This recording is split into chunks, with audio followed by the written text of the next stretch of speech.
Good morning students, मैं बात कर रही हूँ बीएससी पार्ट 3 की। अपना टॉपिक है आज का हाइड्रोजन परमाणु का बोर मॉडल। देखिए, आपने 11th क्लास से जब आपने केमिस्ट्री स्टार्ट की थी तब से आप बोर मॉडल पढ़ते आ रहे हो। 9th 10th में भी इसका छोटा छोटा रूप था। हमारे यहाँ जो बीएससी फाइनल की बात कर रहे हैं तो बीएससी फाइनल में भी सिर्फ और सिर्फ इसकी थ्योरी का यूज हुआ है। इसके किसी कैलकुलेशन पार्ट का या किसी भी आपका जो न्यूमेरिकल पोर्शन से रिलेटेड है उसका इतना ज़्यादा बात नहीं हुआ है। तो जो हमारे पास बोर मॉडल है, उस बोर मॉडल के लिए हम बेसिक बात जब हम करते हैं तो जब 1913 से हम इसको स्टार्ट करें तो 1913 में जो नील्स नाम के साइंटिस्ट थे उन्होंने रदरफोर्ड के जो नाभिकीय मॉडल था उसके रूप को प्रस्तुत किया था। एक तरीके से मॉडिफाई करके उसने उसको या संशोधित मान ले आप उसको, या मॉडिफाइड करके उन्होंने इसको जो नया रूप दिया और उसको अपने नाम से नील्स जो बोर थे उन्होंने अपने नाम से इसको इंट्रोड्यूस करवाया। जो ये नील्स बोर थे उन्होंने बोर मॉडल को एक बेसिक फंडामेंटल से स्टार्ट किया था।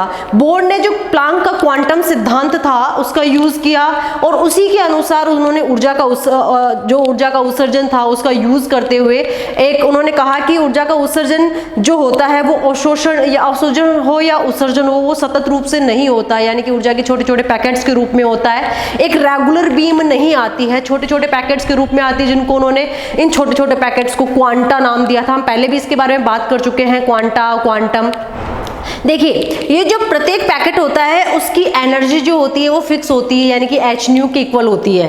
तो बोर ने परमाणु प्रतिरूप जो है, बोर का परमाणु प्रतिरूप है, उसके संबंध में 3 धारणाएं प्रस्तुत की थी। पहला क्या किया था उन्होंने कहा कि जो इलेक्ट्रॉन होता है, यानी कि बोर ने कहा कि जो इलेक्ट्रॉन होता है वो नाभिक के चारों ओर कुछ निश्चित स्थायी वर्ताकार कक्षाओं में चक्कर लगाता है। यानी कि ये नहीं है कि बीच में इसके अंदर नाभिक है और चारों तरफ जो कक्षाएं हैं तो ये इन स्थायी कक्षाओं के अंदर ही चक्कर लगाता है। ये नहीं कि यहाँ से स्टार्ट किया और अंदर मूव होते होते होते आके नाभिक में गिर जाए, ये पॉसिबिलिटीज नहीं होती है। ये बोर ने इसको बिल्कुल प्रस्तुत किया है, बोर ने इसको डिस्क्राइब किया है। और वो क्यों होता है आगे इस बोर ने बहुत सारे अपने अभिग्रहितों के अंदर या अपने रूल्स के अंदर इसको बताया कि ऐसा क्यों नहीं होता है कि इलेक्ट्रॉन मूव करते करते नाभिक में जाके क्यों नहीं गिरता है।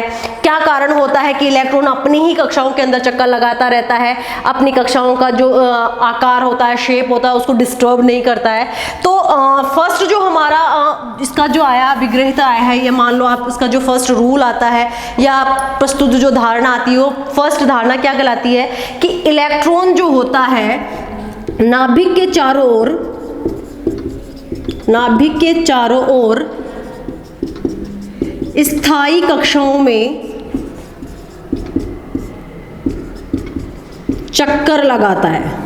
यानी कि ये दूसरी कक्षा के अंदर इंटरफेरेंस नहीं करता है, जहाँ पे ये मूव कर रहा है वहीं पे मूवमेंट करता रहता है। और जब ये चक्कर लगाता है तो इस चक्कर को लगाते समय इसका जो इलेक्ट्रोमैग्नेटिक जो रेडिएशंस होता है उसके कारण उसकी ऊर्जा का ह्रास नहीं होता है। यानी कि सिंपली क्या होता है, कोई भी जो चीज़ होती है, मान लो वो अपर लेवल पे चल रही है तो जैसे जैसे उसकी ऊर्जा कम होती जाती है तो उसके जो मूवमेंट का है वो लास्ट में क्या होता जाए, 0 हो जाता है।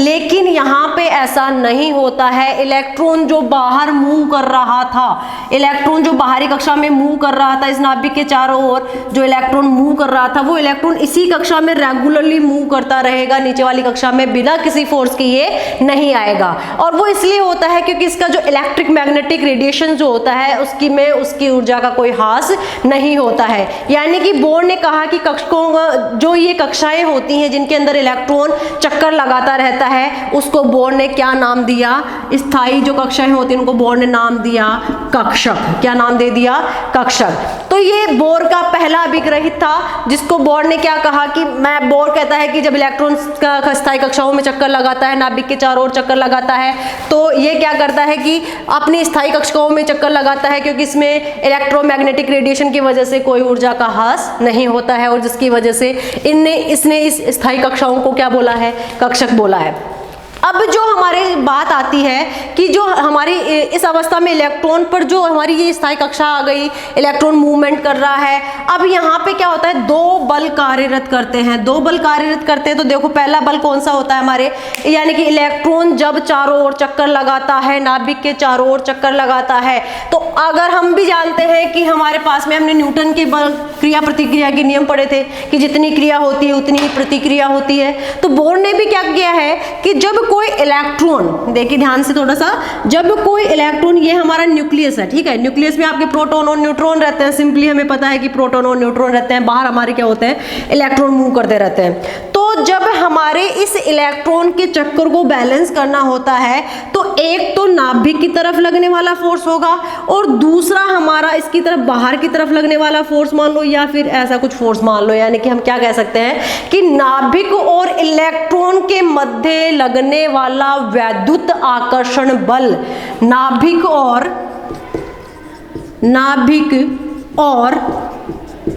इलेक्ट्रॉन के मध्य लगने वाला वैद्युत आकर्षण बल,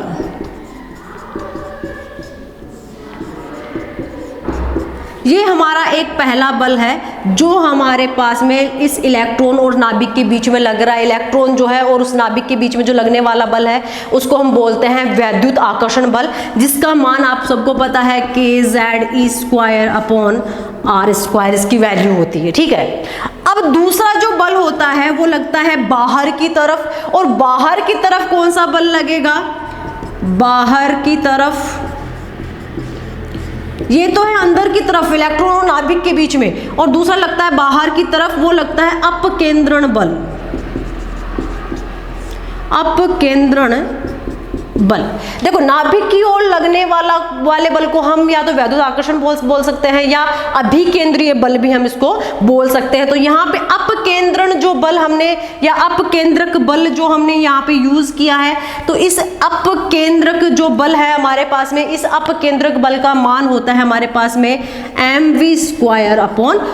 तो देखिए हमारे पास में दो बल आ गए हैं, एक आता है वैद्युत आकर्षण बल और दूसरा आता है अपकेंद्रण बल, और ये दोनों जो बल हैं वो एक दूसरे को संतुलित करके चलते हैं, एक दूसरे को प्रतिसंतुलित कर देते हैं।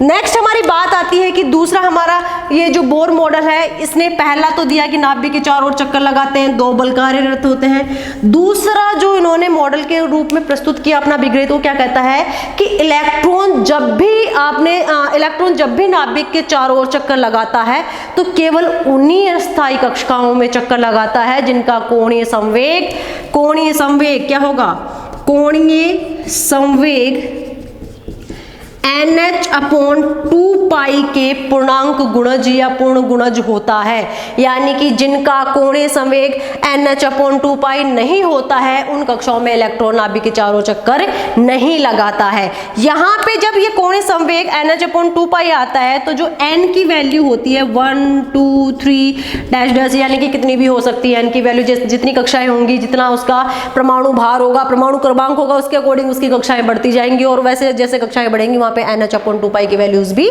बढ़ती जाएंगी। नेक्स्ट जो बात कहता है कि ये हमारे कोणीय संवेग की बात हो गई, नाभिक के चारों ओर चक्कर लगाने की बात हो गई। तीसरा जो पॉइंट आता है वो कहता है स्थायी वृत्ताकार जो कक्षाएं होती हैं उनमें निश्चित ऊर्जा होती है। जो हमारी स्टेबल हमारी कक्षाएं होती हैं उनके अंदर निश्चित ऊर्जा होती है और इनमें ऊर्जा तल भी होते हैं। तो नाभिक से जो हमारे n स्तर की जो दूरी बढ़ने पर ऊर्जा की मात्रा भी बढ़ती है और अनंत पर ये क्या हो जाती है, जीरो हो जाती है। यानी सिंपली हम कह सकते हैं कि जब स्थायी कक्षाओं में जो स्थायी वृत्ताकार कक्षाएं होती हैं उनकी निश्चित ऊर्जा होती है। अगर उनमें ऊर्जा तल भी जिनको हम क्या कहते हैं, ऊर्जा तल कहते हैं। अगर ऊर्जा तल के अकॉर्डिंग इनके दो चीजें होती है, दूरी बढ़ेगी तो हमारी ऊर्जा भी बढ़ेगी, और एक कंडीशन ऐसी आती है जब ऊर्जा की मात्रा क्या हो जाती है, अनंत हो जाती है। तो ये तो कोई स्पेसिफिक रीजन नहीं होता है। लेकिन नेक्स्ट हम बात करें कि अगर यदि परमाणु को ऊर्जा दी जाती है तो परमाणु क्या हो जाता है, उत्तेजित हो जाता है। यानी कि ऊर्जा देने पर परमाणु उत्तेजित हो जाता है। ये तो सबसे पहले हमने पढ़ रखा है।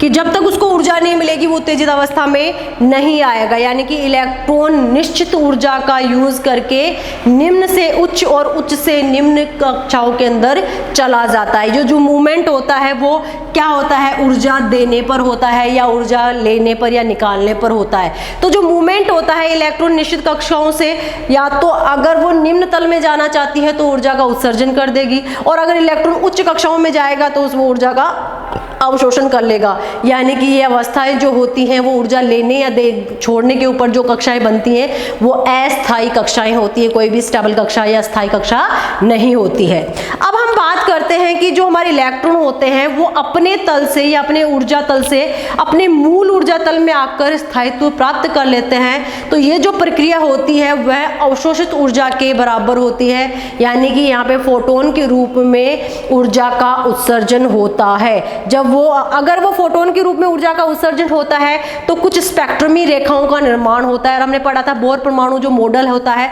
उसके अंदर बहुत सारी स्पेक्ट्रमी रेखाएं बनती हैं, जिनमें से हमने लाइमन, बामर, पास्चर, ब्रैकेट और फुंड, ये जो 4-5 कक्षाएं होती हैं वो हमने पढ़ रखी थी। लाइमन जो श्रेणी होती है वो यूवी रीजन में होती है, बामर होती है विजिबल रीजन में होती है, पास्चर, ब्रैकेट और फुंड जो होती है वो इंफ्रारेड के अंदर रीजन्स के अंदर प्रेजेंट होती है। तो मैं आपको एक इंडेक्स बना के बताती हूँ जो हमारे इस हाइड्रोजन परमाणु मॉडल को भी बहुत अच्छे से डिस्क्राइब कर देता है। उस डिस्क्रिप्शन से पहले हम इसके 4-5 पॉइंट्स थे वो मेन पॉइंट्स के बारे में बात कर लेते हैं।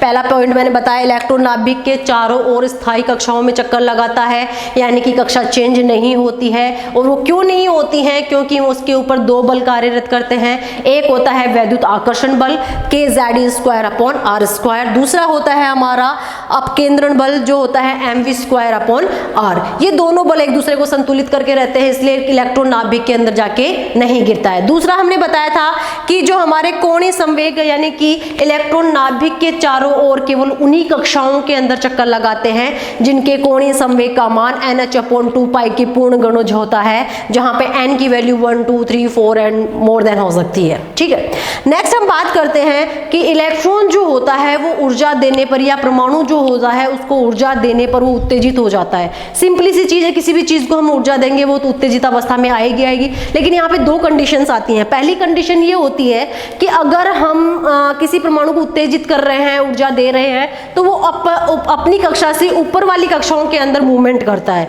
लेकिन कभी कभी ऐसा भी होता है कि वो अपनी ऊपर वाली कक्षाओं से मूल अवस्था से नीचे वाली कक्षाओं के अंदर भी आ जाता है, यानी कि ऊर्जा का उत्सर्जन भी करता है। तो हम ये सिंपली हम कह सकते हैं कि जो हमारा इलेक्ट्रॉन होता है वो ऊर्जा का उत्सर्जन भी करता है और अवशोषण भी करता है, लेकिन दोनों के अंदर ऊर्जा मोस्ट फेवरेबल कंडीशन के लिए होती है। नेक्स्ट हम बात करते हैं कि जो हमारे इलेक्ट्रॉन होते हैं वो अपने ऊर्जा तल से अपने मूल ऊर्जा तल के बाहर आकर अपना स्थायित्व प्रदान करते हैं। यानी कि वो क्या कह रहा है कि जो हमारे ऊर्जा का जो उत्सर्जन होता है, फोटोन का जो उत्सर्जन होता है, तो उसमें बहुत सारी स्पेक्ट्रमी रेखाएं बनती हैं। और वो स्पेक्ट्रमी रेखाएं के लिए हम बात करते हैं 4-5 अपनी जो स्पेक्ट्रमी रेखाएं हैं उनके बारे में। तो सबसे पहले हम बात करते हैं, देखिए कौन से क्षेत्र में ये प्रेजेंट होती है। तो सबसे पहले तो हम लिखते हैं क्षेत्र, जो हम बाद में डिस्क्राइब करेंगे,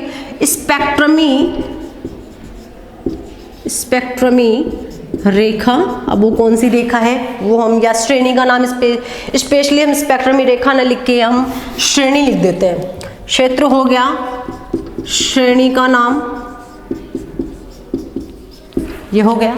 नेक्स्ट हम बात करते हैं यहाँ पे N1 का मान क्या होगा। नेक्स्ट हम बात करेंगे N2 का मान क्या होगा। और जो हमारे पास में स्पेक्ट्रम का क्षेत्र जो बनता है, स्पेक्ट्रम का जो क्षेत्र बनता है वो हमने शुरू में ले लिया, स्पेक्ट्रम का क्षेत्र कौन सा बनता है। तो अब हम डायरेक्टली हम बात करते हैं, सबसे पहले है लाइमन, नेक्स्ट हमारी आती है बामर, बामर के बाद में हमारी होती है पास्चर, फिर हमारी आती है ब्रैकेट और फुंड।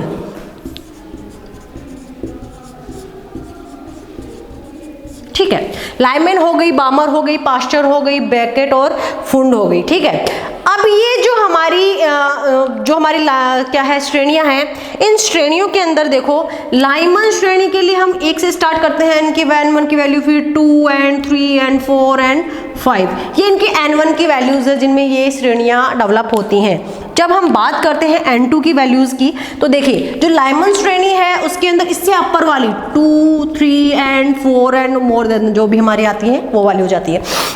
जो सेकंड वाली है 2 से अपर वाली 3 and 4 से स्टार्ट होगी, एंड 5 and जो भी है ये 4 and 5 से स्टार्ट होंगी, ये 5 and जो 5 तो ऑलरेडी हैं, 3 वाली 4 and 5 से, ये 5 and 6 जो भी मोर देन इससे स्टार्ट होती है, ये 6, 7 and 8, यानी कि जो n1 की वैल्यूज होती है उससे हायर वैल्यूज के अंदर वो अपने वहाँ चलती रहती हैं। तो ये हमारी n1 की वैल्यूज आ गई, n2 की वैल्यूज आ गई, श्रेणी का नाम आ गया। अब सबसे मोस्ट इंपॉर्टेंट चीज़ है जिसके अंदर हमारे बेसिक क्वेश्चंस पूछे जाते हैं, लाइमन श्रेणी कौन से स्पेक्ट्रमी क्षेत्र में प्रेजेंट होती है, तो लाइमन का आता है यूवी, बामन का आता है हमारा विजिबल,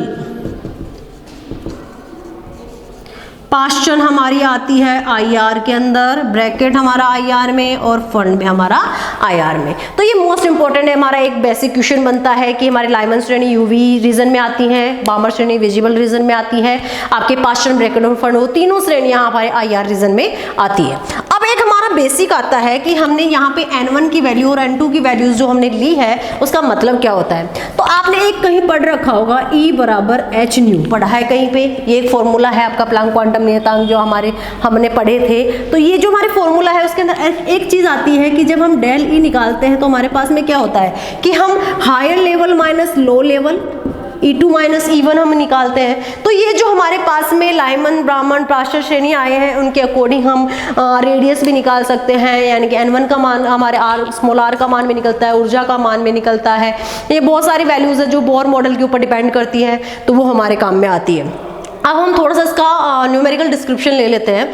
हाइड्रोजन परमाणु के लिए बोर प्रतिरूप का जो यूज होता है वो किस तरीके से होता है वो हम बात करते हैं। तो देखिए हाइड्रोजन परमाणु का जो बोर मॉडल है उसके अंदर सबसे मोस्ट और इम्पॉर्टेंट जो चीज़ है हमारी वो ये है कि जो हाइड्रोजन परमाणु का जो बोर मॉडल है वो बोर मॉडल इलेक्ट्रॉन जब नाभिक के चारों ओर चक्कर लगाता है तो दो बल कार्यरत करते हैं, ये पहले भी मैंने आपको बताया है। एक होता है हमारा वैद्युत आकर्षण बल जो होता है kZe²/r², ठीक है, ये हमारा एक फोर्स है हमारा वैद्युत आकर्षण बल जिसको हम अभिकेंद्रीय बल भी याद कर सकते हैं। दूसरा हमारा होता है अपकेंद्रण बल जो होता है mv²/r। ये देखो दोनों जो फोर्स होते हैं वो एक दूसरे के अपोजिट डायरेक्शन में होते हैं और एक दूसरे को प्रति संतुलित करने का काम करते हैं, और इसी इन फोर्स के आपस में प्रति संतुलित करने के कारण ही वो क्या होता है इलेक्ट्रॉन अपनी कक्षा में चक्कर लगा पाता है, अपनी कक्षा में चक्कर लगा पाता है। तो इसकी वजह से हमारे पास में क्या आ गया kZe²/r² जो है वो हमारा mv²/r के इक्वल है। तो देखिए यहाँ पे हम क्या कर सकते हैं, सिंपली देखो दोनों को अगर हम प्रति संतुलित करने का काम करते हैं तो r से r क्रॉस हो गया, तो हमारे पास में जो फॉर्मूला बचा वो क्या बचा है kZe²/r=mv²। ये हमारे पास में एक फॉर्मूला है, इसको हमने बोला समीकरण नंबर 1, ठीक है। तो हम इसको इस तरीके से भी लिख सकते हैं, r को इधर ले आएंगे तो mv²r=kZe²। ये हमारे पास में एक फॉर्मूला हमारे पास में आ रहा है, लेकिन हम इसको इस तरीके से सॉल्व ना करके हम क्या करते हैं, सिंपली हम कह सकते हैं कि हमारे पास में एक फॉर्मूला आता है। जब हमने पहले कहा था NH/2π का पूर्ण गुणज होना चाहिए, तो वो मोमेंटम क्या आता है mvr=nh/2π, ये कहीं एक फॉर्मूला आता है, ठीक है। तो ये जो फॉर्मूला आता है ये फॉर्मूला mvr=nh/2π, इसको हमने समीकरण नंबर 2 कहा, ठीक है। तो हम क्या करते हैं, इस समीकरण नंबर जो इक्वेशन नंबर 2 है हमारा, इसका स्क्वायर लेते हैं। तो जब हमने इक्वेशन नंबर 2 का स्क्वायर लेने पर, स्क्वायर जब हमने इसका लिया है तो हमारे पास में फॉर्मूला बन गया m²v²r²n²h²/2π है, तो 2π का क्या हो जाएगा 4π²। देखो इसका स्क्वायर किया हमने, तो ये हमारे पास में एक फॉर्मूला आ गया। अब अगर हम इस यहाँ से r की वैल्यू निकालते हैं r², तो हमारे पास में क्या क्या वैल्यूज आ जाएंगी, देखो n² है, h² है, 4 पाई स्क्वायर ऑलरेडी है, तो ये जो हमारे एम स्क्वायर और जो वी स्क्वायर है वो भी इधर आ जाएंगे, एम स्क्वायर और वी स्क्वायर। ये हमारा एक फॉर्मूला बना है। अब हम नॉर्मली जब हम बात करते हैं कि हमारे पास में एक फॉर्मूला जब हमारे पास में आता है N square H square upon 4 pi square M square R square, तो हम ये सिंपली कह सकते हैं कि हमारे पास में जो वैल्यूज़ आती हैं, अगर हम इस फॉर्मूले को इस फॉर्मूले के साथ में अप्लाई करें, इस फॉर्मूले को इस फॉर्मूले के साथ में अप्लाई करें, तो हमारे पास में जो वैल्यूज़ आती हैं, हमारे पास में जो आर का वैल्यूज़ आता है वो आर की वैल्यू हमारे पास में आती है N square H square equal to 4 pi square M K Z E square, जो हमारे पास में आता है ये फॉर्मूला, जिसको किसको बोलते हैं हम, रेडियस या बोलते हैं हम त्रिज्या का जो फॉर्मूला आता है। तो सिंपली हम कह सकते हैं कि जो हमारे पास में ये जो फॉर्मूला है पूरा का पूरा, ये फॉर्मूला देखो, इस जेड को हटा दो, ये वाली चीज़ और ये वाली चीज़, इस सारी चीज़ को हम डिनोटेड कर सकते हैं ए नोट से। तो हमारे पास में जो फॉर्मूला नया आ रहा है वो आ रहा है R equal to N square upon Z. ये तो फिक्स है, इनकी वैल्यू तो हमें रहती है, बाकी सारी वैल्यू फिक्स होती है, किसी भी कक्षा के लिए हम लेंगे, तो ये हमने कर दिया ए नोट। तो ये जो फॉर्मूला हमारे पास में बन गया है, जिसी से सारे क्वेश्चंस निकलते रहते हैं, हमारे त्रिज्या का फॉर्मूला है। और त्रिज्या का फॉर्मूला अगर हम इसको ए नोट के रूप में नहीं लिखे तो हम ऐसे भी लिख सकते हैं, आर इक्वल टू हमारे पास में 0.529, जब हम इनकी सारों की वैल्यूज रखते हैं, पाई की, एम की, के की, तो ये इलेक्ट्रॉन की जो आवेश का वैल्यूज हैं वो सारे के सारे हम जब लिखते हैं सारे के सारे, तो हमारे पास में ये वैल्यू आती है 0.529 into N square upon Z. ये हमारी त्रिज्या का समीकरण आता है। तो देखिए अगर हमारे पास में n की वैल्यू 1 हो, z की वैल्यू 1 हो, तो हमारी त्रिज्या जो होगी 0.5 दोनों के अकॉर्डिंग होगी। यानी हम कह सकते हैं कि किसी भी परमाणु के लिए n का मान बढ़ने पर उसकी त्रिज्या का मान भी बढ़ जाता है। ये तो था हमारा इसका फॉर्मूला कि हमने r कैसे निकाला, त्रिज्या कैसे निकाली। अब एक हमारा रिडबर्ग नियतांक के अकॉर्डिंग हमारा एक फॉर्मूला आता है जो आता है न्यू बराबर 1 अपॉन, देखिए सिंपली हमारा जो फॉर्मूला जो हमने लाइमन, बामर, पास्टन, ब्रैकेट वगैरह वो देखी थी, और वो फॉर्मूलों का यूज़ हमारा कहाँ होता है वो मैं आपको बेसिक्स बताती हूँ। जो हमारा जो फॉर्मूला का जो यूज़ होता है वो रिडबर्ग नियतांक जो हम यूज़ करते हैं वो क्या होता है, हमने न्यू निकाली, आवर्ती निकालना है, न्यू बार निकालना, ठीक है। अब हमारे पास में 1 अपॉन लैम्डा और ये रिडबर्ग नियतांक होता है जिसको हम RH के थ्रू रिप्रेजेंट करते हैं, ठीक है। अब यहाँ पे हमारे पास में 1 upon n1 square minus 1 upon n2 का स्क्वायर। अब n1 और n2 तो मैंने आपको पहले भी बताए थे, पहली वाला n1 का मान क्या था और कि कौन सी कक्षा के लिए कौन सा मान होता है वो पता होता है। रिडबर्ग नियतांक होता है, उसकी वैल्यू होती है 10.9737 सेंटीमीटर इनवर्स, ये रिडबर्ग नियतांक की वैल्यू होती है। तो ये था हमारा बोर मॉडल। अब मैं इसकी कुछ लिमिटेशंस की बात करती हूँ। जो बोर मॉडल का परमाणु होता है वो केवल और केवल एक इलेक्ट्रॉन वाले आयनों के लिए स्पेक्ट्रम की व्याख्या करता है, ज़्यादा के लिए व्याख्या नहीं करता है। यानी कि बहुत सारी जो अगर इलेक्ट्रॉन बहुत ज़्यादा होंगे तो परमाणु के स्पेक्ट्रम नहीं आएंगे। अगर स्पेक्ट्रम चुंबकीय क्षेत्र में लिया जाए तो इन रेखाओं का पुनः विपाटन हो जाता है और ये सूक्ष्म रेखाओं में विभक्त हो जाते हैं। तो वो जो जिमान प्रभाव और जो जुमान प्रभाव जो कहलाता है, यानी कि स्पेक्ट्रम विद्युत क्षेत्र में तो स्पेक्ट्रमी रेखाएं प्रदर्शित करता है, विद्युत क्षेत्र में तो स्पेक्ट्रमी रेखाएं प्रदर्शित करता है, लेकिन जो हमारा चुंबकीय क्षेत्र होता है उसके अंदर स्पेक्ट्रमी रेखाएं प्रदर्शित नहीं करता है। तो हम सिंपली कह सकते हैं कि जो विपाटन होता है वो केवल स्टार्क प्रभाव जो चुंबकीय क्षेत्र में होता है वो जिमान, और जो आपका विद्युत क्षेत्र में होता है वो स्टार्क प्रभाव कहलाता है।